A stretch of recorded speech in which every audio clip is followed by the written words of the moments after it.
Ардчилсан намын их хурлын үндсэн үзэл санааг бид нэр шин тэмүүлэл гэдэг үзэл санаанд орно.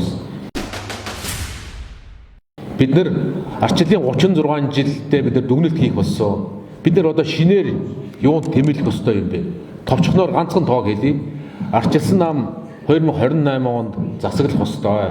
Засаглахын тулд бид нар бас олон холох ёстой. Олон холон гэдэг нь зүгээр ардчилсан нам засаглах тухай яриа биш ээ. Энэ Монгол улсын хөгжил дэвшилд хувь нэмрээ оруулах ёстой. Монгол улсын хөгжил дэвшилд хувь нэмрээ оруулна гэдэг нь нэг тоогоор бид нар илэрхийлье.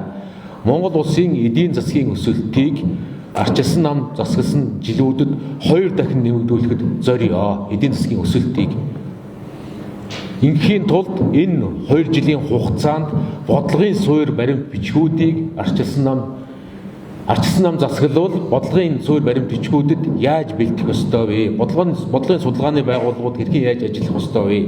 Шинээр байгуулагдах бодлогын зөвлөлүүд хэрхэн яаж зохион байгуулалтанд орж ажиллах ёстой вэ гэдэг үлдэж байгаа 2 жилийн хугацааны бид бүгдийн гэрийн даалгавар байх ёстой. Бид нар зөвхөн ялчгаад алуун тушаалд очих гэж байгаа улс төрийн хүчин биш ээ. Бид нар улс орныхоо төлөө, Монгол хүнийхээ сайн сайхны төлөө, хөгжил дэвшлийн төлөө өөрийн бодлогоо бэлтгэх 2 жилийн гэрийн даалгавар гэдэг ногдож байгаа шүү гэдэг агуулгын хүрээнд дотоод шинжилгээ ажил энэ бүх зүйлүүд явагдсан гэдгийг бас та бүхэнд хэлье.